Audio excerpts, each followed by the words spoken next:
iniciar el tema que nos propone.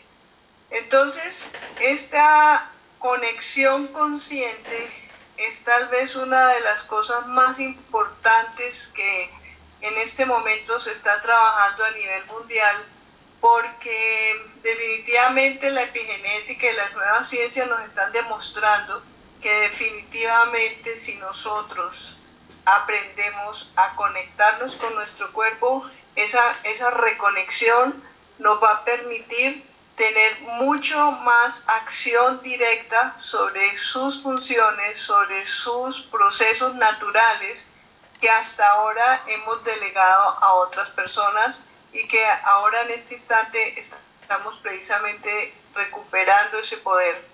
Así que vamos a hablar sobre cómo reconectarnos a nosotros, a nuestro verdadero ser, cómo ser más conscientes del autocuidado y cómo renovar entonces de esa forma nuestro cuerpo. Así que nos vamos entonces con la primera diapositiva. Pues miren, cuando estudiamos y hablamos de nuestro cuerpo, pues la gran preocupación de los especialistas hoy en día es cómo realmente nosotros nos estamos relacionando con el cuerpo, en el estilo de vida que llevamos hoy en todo el planeta, en donde básicamente nos levantamos, corremos, nos organizamos, desayunamos y arrancamos a trabajar.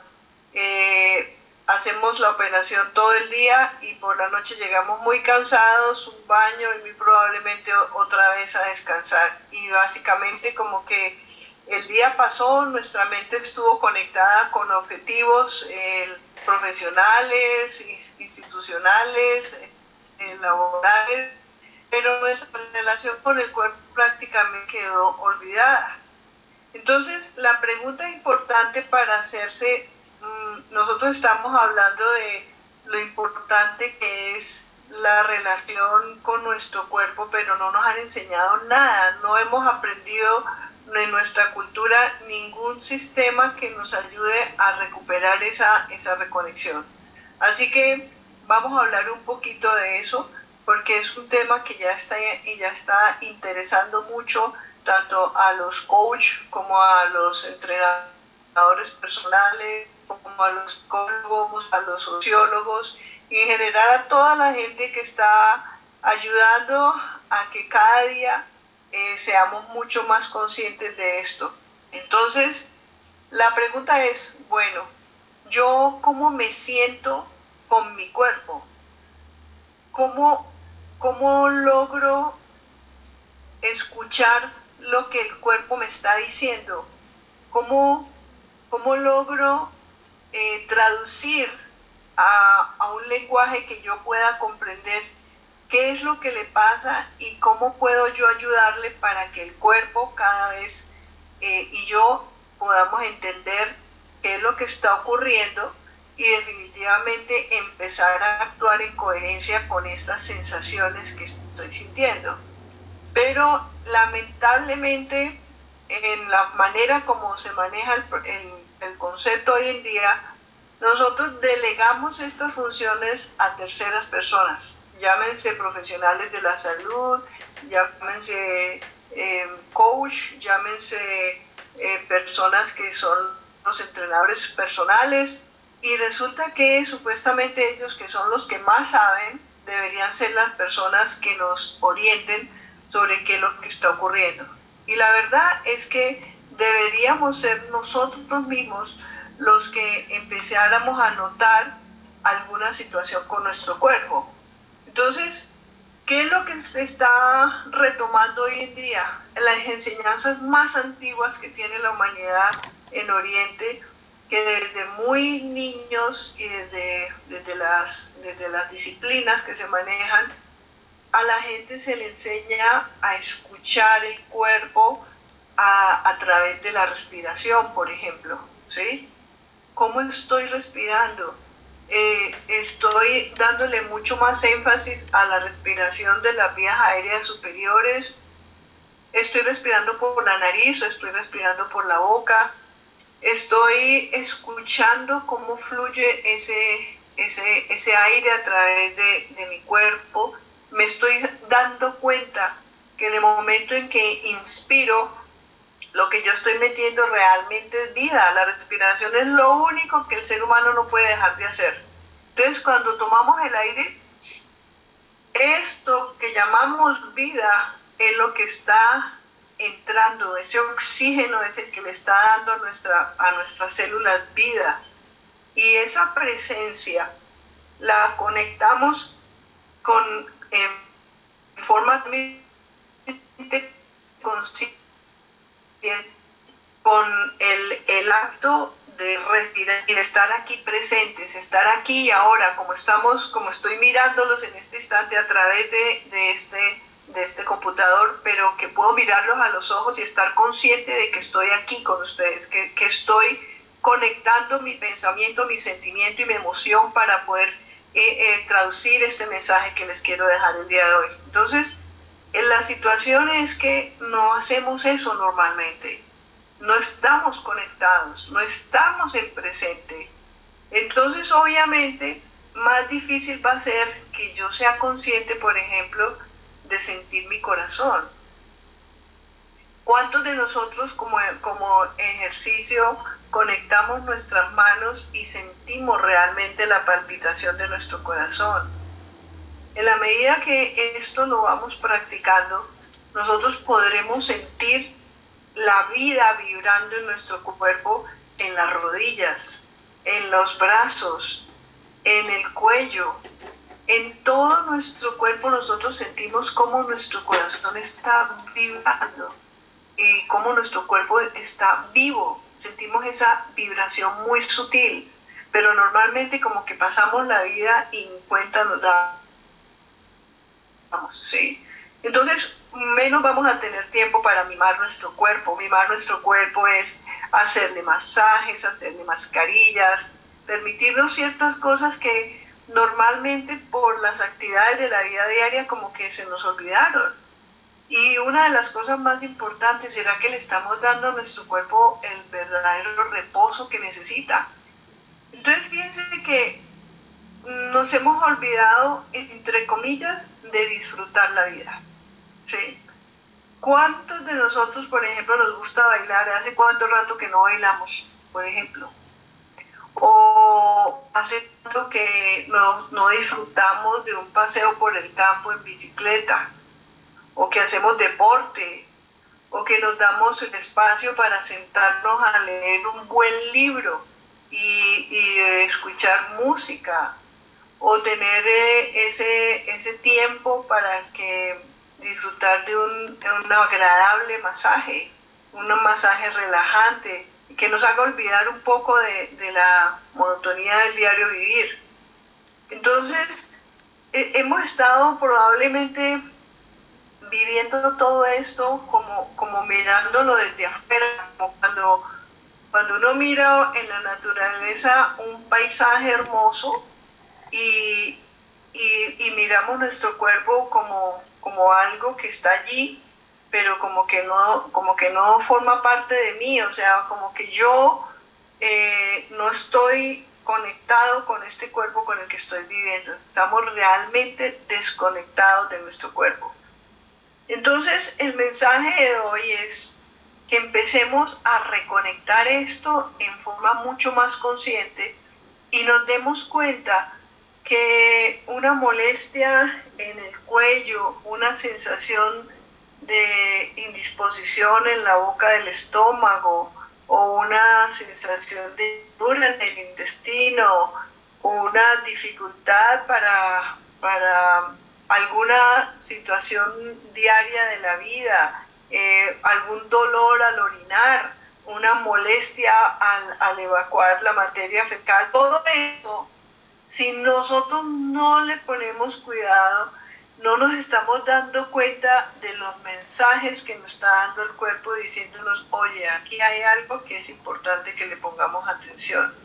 Observa cómo me cayó este alimento, o me está dando demasiado alimento, o mira que nos comimos este alimento que tenía mucho azúcar y estoy con mucho dolor de cabeza. Observa cómo hemos ido aumentando de peso en el transcurso de los últimos meses. O sea, todo esto nos está diciendo un mensaje que no hemos querido escuchar porque nos da, porque estamos ocupados con la vida en otras cosas. Así que nuestro llamado es a aprender como lo hacían nuestros ancestros y lo siguen haciendo los aborígenes, los maestros espirituales, que nos llaman silencio, nos llaman a escuchar nuestro cuerpo, a sentirlo, a volver a confiar en él, a preguntarle qué le pasa. Hay un psicólogo por allí incluso que recomienda que qué tal si le dejamos al cuerpo que escriba su propia biografía y empiece a contar todo lo que le ha pasado desde que nacimos. Y empecemos a contar cómo nos pusieron las vacunas al nacer y qué pasó cuando nos dieron las primeras ataques de asma y cómo nos daban una cantidad de alimentos y de remedios, algunos caseros, otros mucho antibiótico, cuando llorábamos salir al pediatra, y así sucesivamente vamos dándonos cuenta que realmente nuestro cuerpo tiene todo un historial, ¿sí? Y sin embargo, como que no le hemos puesto cuidado a las razones que en este momento en forma crónica fueron llevando a la situación que estamos viviendo hoy en día. Así que por eso es importante escuchar y darnos cuenta, porque ninguna situación de las que vivimos relacionada con nuestra salud es gratuita, ¿sí? Entonces, si nosotros aprendemos a sentir nuestro cuerpo, si colocamos nuestras manos aquí en el corazón, todos podemos empezar a sentir ese palpitar, ¿sí? Y si nos quedamos muy relajados, cada vez va a ser más fácil sentirlo. A veces yo simplemente le digo al paciente, mira, toma tu mano derecha y coloca la palma de la mano aquí en la zona del pecho, encima del esternón, y los dedos aquí en la garganta, ¿sí? Para que si no lo sienten con la palma, lo sientan con los dedos y empiecen a sentir ese pulso, ese movimiento que hay allí. Y como les digo, a medida que uno empieza a hacerse sensible a eso, entonces se está dando cuenta que nuestro cuerpo realmente está vivo y que ese cuerpo, si nosotros lo conocemos un poco más, nos vamos a dar cuenta que tiene unas capacidades maravillosas. Cuando nosotros le hemos dicho a nuestro corazón lo que tiene que hacer, o cuando le hemos dicho al sistema digestivo, haga esto o haga aquello, no, el cuerpo tiene toda la sabiduría para hacer sus propios procesos de autorregulación, sus procesos de volver otra vez a sanar aquello que en algún momento pueda estar presentando alguna disfunción. Él está permanentemente velando porque nuestra salud esté bien y hace lo que haya que hacer para autorrenovarlo, ¿sí? Y obviamente para autosanarlo. Pero en la medida que nosotros nos hagamos conscientes del papel que estamos desarrollando, que estamos haciendo, interfiriendo con los procesos naturales de esa autorregulación. Entonces, por eso, en la medida que empecemos a sentir más que nosotros vivimos en este sagrado templo, como lo dice la Biblia. ¿Y por qué le decimos sagrado y por qué le decimos templo? Sagrado porque el que vive aquí es nada más ni nada menos que la presencia divina en nosotros. Esa presencia es la que está viviendo aquí. Entonces, por eso se llama sagrada. Y le decimos templo porque si la presencia está viviendo allí, yo no estoy haciendo honor a ese templo. Y muy probablemente estoy permitiendo que muchos alimentos que no deberían estar estén entrando y estén dañando la armonía que debería haber siempre en ese templo. Así que si nosotros nos damos cuenta y estudiamos más a fondo, nos vamos a dar cuenta que nuestro cuerpo tiene todos los mecanismos necesarios para que un ser humano mantenga su estado de salud, su estado de alegría, su estado de bienestar, pero si nosotros le damos la oportunidad. Y eso precisamente es lo que no hemos estado haciendo. Así que la invitación hoy día es para que entendamos qué más podríamos hacer nosotros para hacer que este cuerpo aprenda a escuchar y yo lo aprenda a entender y obedezca a lo que yo necesito que haga para que resolvamos juntos una situación que ya nos estamos dando cuenta que no es precisamente ni la más armónica ni la más normal. Así que entonces vamos a retomar conceptos que nos enseña la biología, que nos enseña la epigenética y todas estas ciencias modernas que nos están dando muchas pistas para que nosotros lo entendamos de manera más sencilla, pero que nos permita definitivamente participar en forma muy activa en los procesos y sobre todo en la medida que nos hagamos realmente responsables. O sea, aquí cuando los pacientes llegan, dicen, es que yo no entiendo por qué me pasa esto, yo no entiendo por qué me pasa aquello.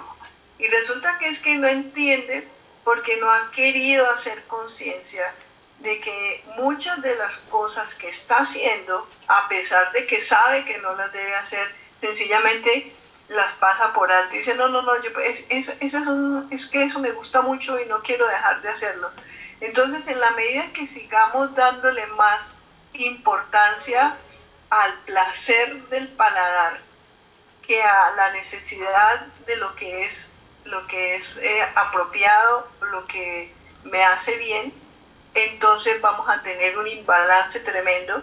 Y si yo voy a seguirle dando solamente aceptación a lo que me gusta y no a lo que me conviene, entonces vamos a seguir teniendo muchísimos problemas con la salud y sobre todo permitiendo que muchos de los alimentos que no son tan amigables para el ser humano pues sigan entrando. Entonces es importante entender qué es el metabolismo, que básicamente se refiere a todas las actividades que se están desarrollando en el cuerpo para hacer que los nutrientes que nosotros le hacemos ingresar al cuerpo se conviertan en energía. Eso básicamente es lo que hacemos cuando nos alimentamos. Nosotros nos alimentamos de minerales, de carbohidratos, de proteínas y todos estos nutrientes pues se van convirtiendo en la materia prima a través de la cual nuestro sistema digestivo va extrayendo la información necesaria para llevar a nuestras células esto tan poderoso que es lo que llamamos energía, ¿cierto? Porque el propósito de todo este proceso de digestión, de asimilación y de la nutrición en general es que podamos tener energía para poder mantener este cuerpo en forma vital, ¿cierto? Entonces, una de las resultados, digamos, de este proceso biológico es nada más ni menos que la producción de glucosa, ¿sí? Y la glucosa mezclada con el oxígeno está generando al interior de este organelo, al interior de la célula que se llama la mitocondria, el sitio donde se está acumulando la energía para poderla usar en el momento en que sea necesario para todas las actividades celulares y así hacer que mezcladas con el agua hagamos todo el proceso que se necesita para poder tener una vida armónica como lo hacen todas las criaturas, plantas, animales y el ser humano. Entonces, en este proceso del metabolismo, pues tenemos que uno de los grandes, las grandes moléculas con las que se alimenta prácticamente el 80% de nuestro cerebro es la glucosa, ¿sí? Y ya sabemos que los niveles de glucosa son claves y deben estarse manteniendo de una manera muy equilibrada para que no caigamos en una situación que empieza a involucrar a lo que conocemos como la reina de las hormonas, que así le llama el doctor Carlos Jaramillo, a la insulina, ¿sí? ¿Qué es lo que pasa cuando mi ingesta de glucosa o de productos que nos convierten en azúcar es demasiado alta? Pues que esta glucosa, al mezclarse con el oxígeno, inmediatamente estimula unos receptores que tenemos en las células, y estas células entonces inmediatamente reaccionan y responden llamando a la insulina, que es como una especie de red que debe estar tomando las moléculas de glucosa en exceso para poder que no se queden en el cotorrente sanguíneo y entonces empiece a producirse una situación que, de ser así, llega un momento en que los niveles de insulina son tan altos que ya la célula es incapaz de permitir ya más entrada de glucosa, y esta glucosa se nos queda en el torrente sanguíneo y empieza a generarse un proceso que se conoce como resistencia a la insulina. Es decir, que mi sistema ya no es capaz de asimilar tanto nivel de azúcares en la sangre.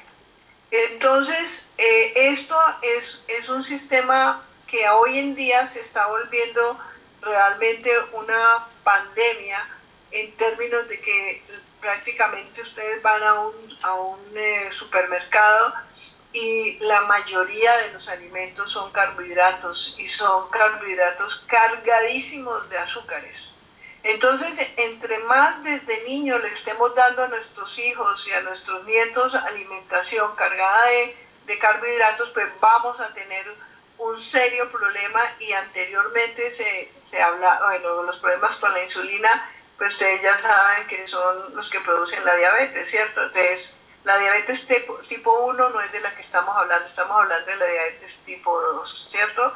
Que antes se decía que era la diabetes del adulto, pero que ahora estamos viendo niños de 6 años, de 8 años, ya presentando problemas de diabetes tipo 2. Y es porque sencillamente no hay una educación acerca de este proceso, y además se abrió para el público la posibilidad de que los niños coman lo que quieran, y los padres, desesperados para poderse quitar el dolor de cabeza de encima, pues les compran lo que ellos quieren, o dejan que en el colegio les den la alimentación que lamentablemente está muy basada en azúcares. O sea que si los padres están poniendo cuidado en esto, pues están propiciando también esta situación.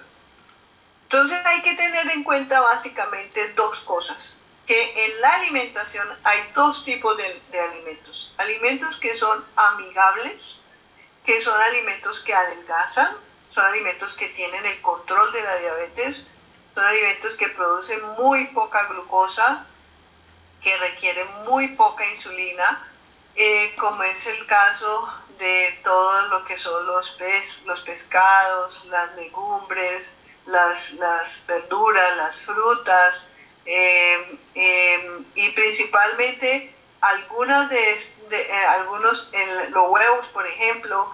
La gente que le gusta las carnes rojas, pues también son alimentos amigos que en general, mientras la persona los esté consumiendo en forma apropiada, pues podrían ser un alimento sano, ¿sí? ¿Qué es lo que pasa?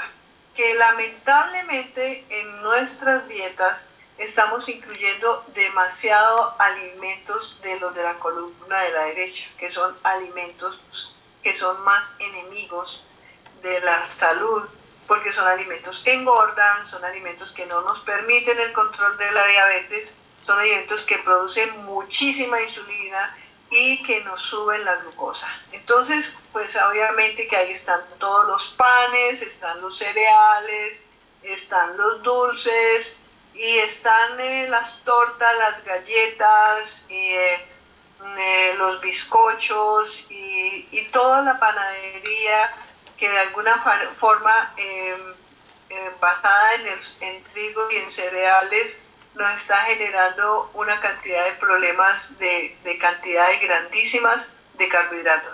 Entonces, ¿cuál es la recomendación? La recomendación es que si empezamos a notar que tenemos, por ejemplo, un sobrepeso que a pesar de que supuestamente nos estamos cuidando, estamos evitando al máximo tanta alimento con azúcares refinados y con cereales, y sin embargo nada que bajamos de peso, entonces es muy apropiado que le pidamos a nuestro médico de cabecera que nos autorice una prueba de sangre para mirar la resistencia a la insulina, ¿sí?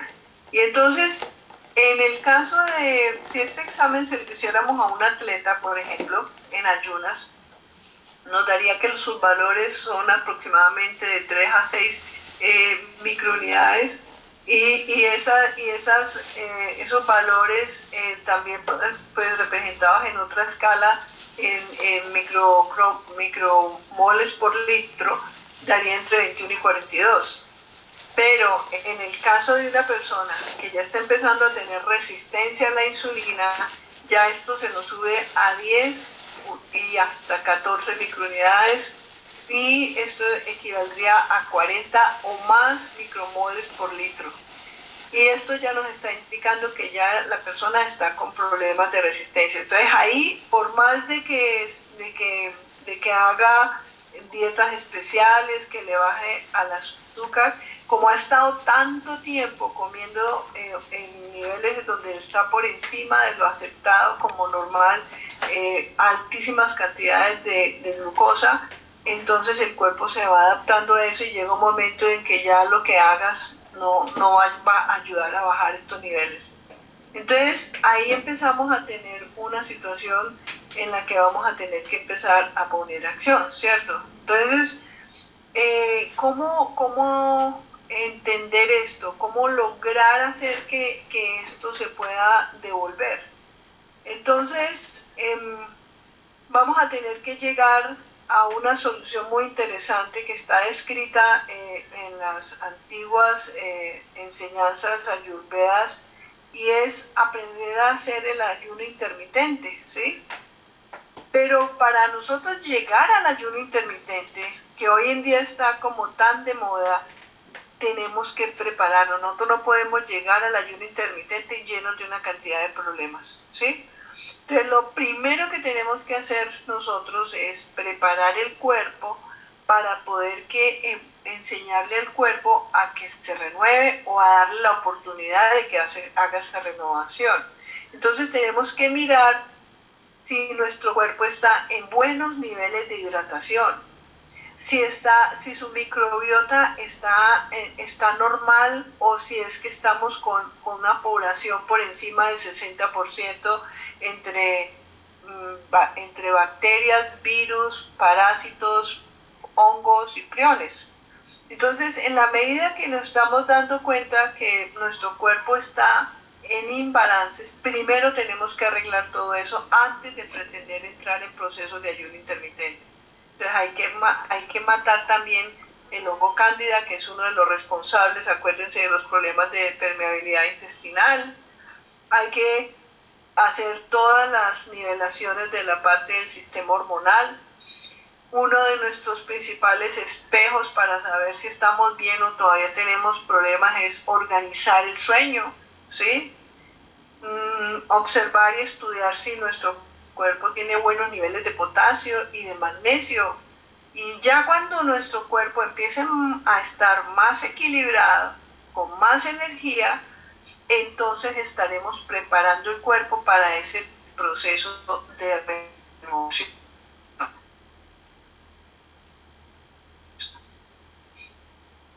Y ese inicio de